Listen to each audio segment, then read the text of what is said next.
Hello, everyone, and welcome back to the third episode of Last Call. I am Jared. I'm Ben. And today we're talking about the movie One Flew Over the Cuckoo's Nest. With Jack Nicholson.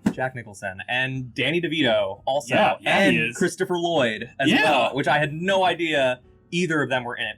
I was not expecting to see Doc in this movie. I've only ever seen Christopher Lloyd as an old guy.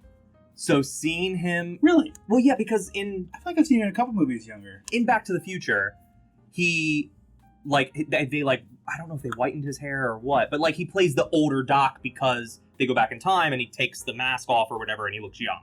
Yeah. But he always has that kind of old look. So seeing him completely young in this just kind of completely threw me off. Yeah. But Ben, you'd never seen this movie, and I had never seen this movie. So let's start. Did you read the book? No, I have not. I do own it, though. It's right here. Got a little decoration. My nose is book and hasn't touched it. I have not. That's my biggest problem. I buy books, and then I just never read them. He just loves collecting.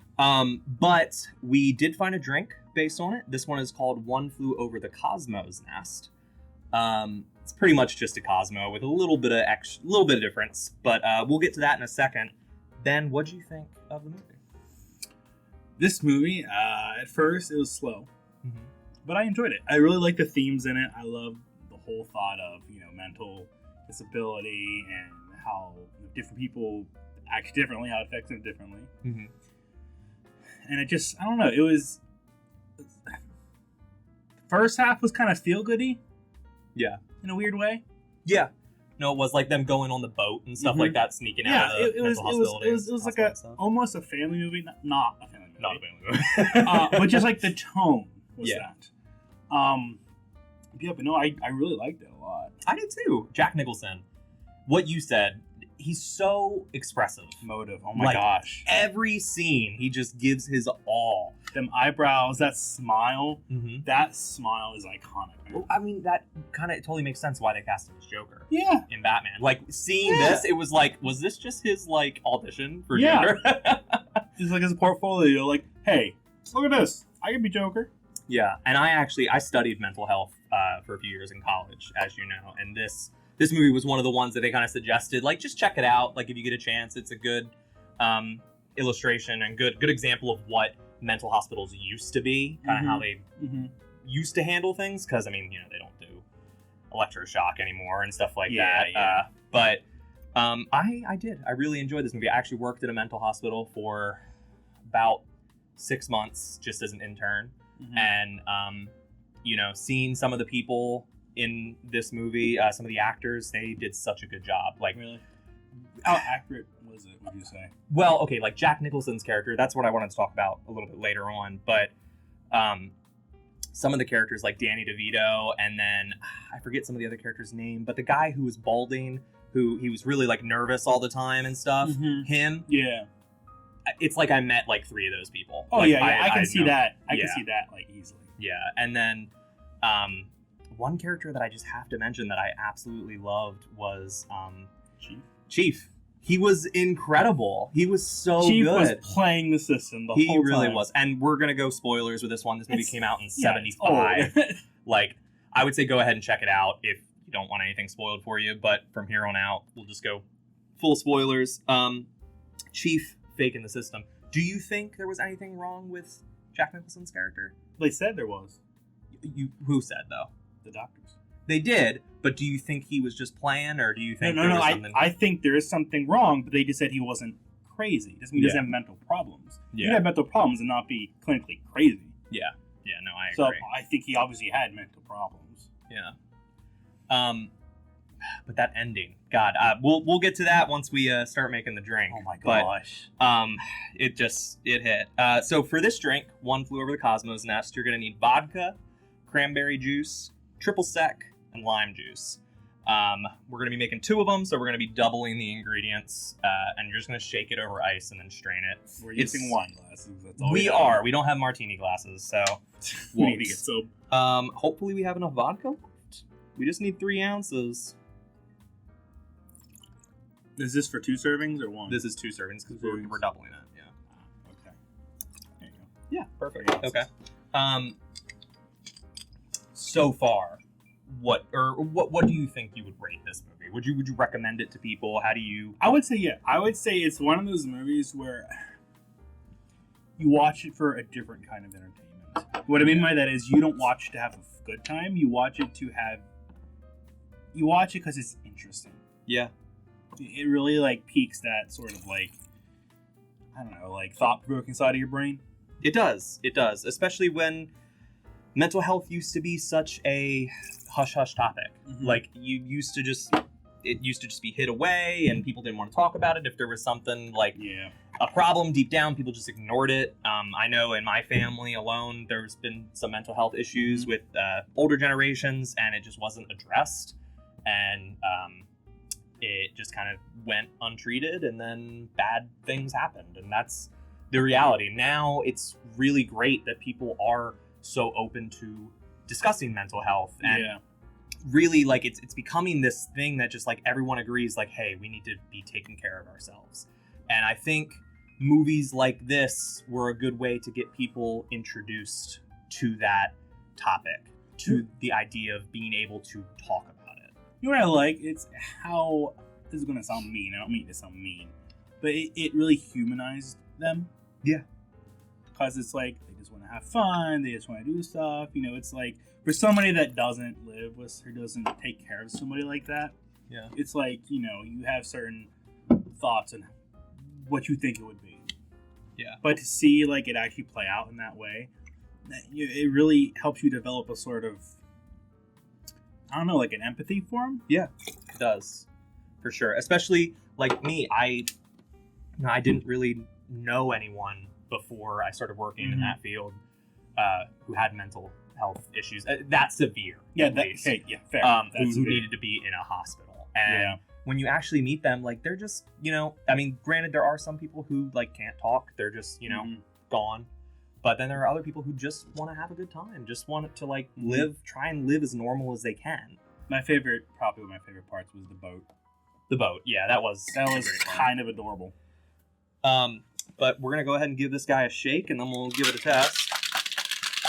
This movie, it just like all around has like good feels, good vibes, like warmness, up until probably like the last fourth of the movie.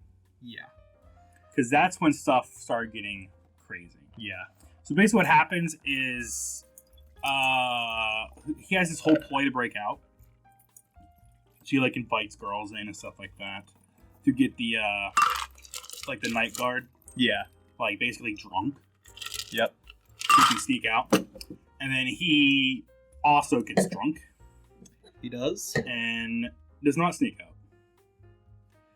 Yeah, he falls asleep instead, and he's trying to do a good thing, you know. He's trying to let his one buddy, who that one guy, he just seems so normal almost. There's just a little bit of something wrong with him. He's got like a big stutter, yeah.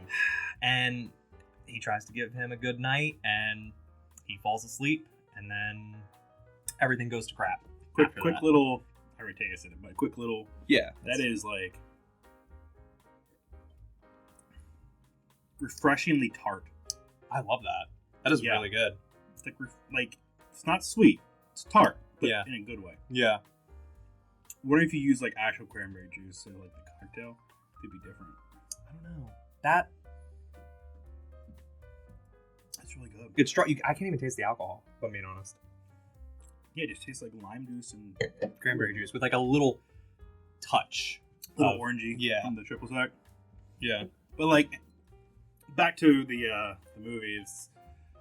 So he tries to have this guy, you know, have a good time with a girl. You know, he's a virgin. He's never done it. That sort of stuff.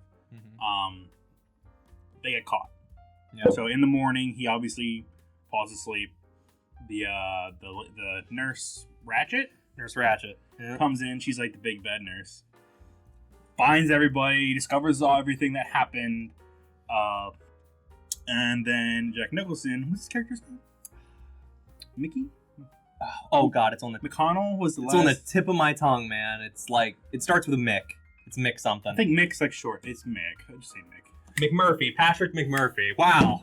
Everyone calls him Mick though. Yeah, everyone does call him Mick. But anyways, I forget how the order of events here. All I know is he gets treated with electroshock therapy. Oh, wait, no, that's later. No, electroshock that's therapy earlier. Before he gets a lobotomy. A lobotomy, yeah. Okay. Which, oh my god. And then Chief goes ahead. What was the reasoning for the lobotomy? I don't remember. He almost killed Nurse Ratched. He tried to strangle her. That's right. Yeah. And why did he do that again? Because the guy who he helped, who slept with that girl, killed himself. Because Nurse Ratched was going to tell... I forgot about that! Oh my god! Nurse Ratched was going to threaten to tell his mom. Remember? And he was like, please don't do that. Like, don't tell my mom, please. And he got so scared about Nurse Ratched telling his mom he killed himself. And then... you brought back. Yeah. Wow. And then Patrick almost killed Nurse Ratched.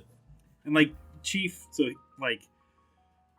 Mick comes back after the procedure, and Chief goes up to him, like, checking him out, make sure he's okay. And then he's, like, unresponsive. Yeah. And then, like, he kind of brushes his hair, and you see he has 2 scars from the lobotomy. He's basically brain dead. Yeah. Like, he's in a vegetative state. Yeah. And of course, the dogs are going to start going off now, but... I'm just going to wait until they stop. Oh, you are? Okay.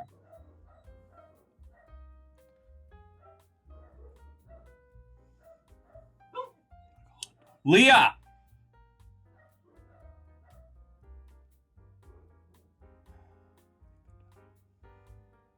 Okay, we had dogs barking, but so they start barking from now, sorry. Where were we? Just talking about the fact that he was basically brain dead, and then Chief does him pretty much a favor and smothers him with a pillow. Damn. And I told you, I was like, if that ever happened to me, if something like that ever happened to me, I give you full permission to smother me with a pillow.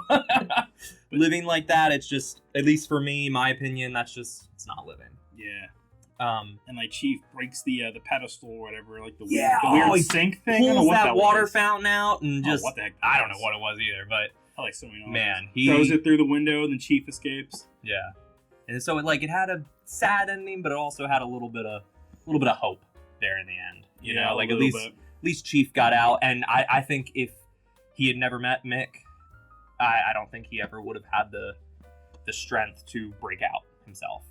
You know, because he felt he was too small. Remember? He was just he was so he was mental, but I don't think he was like.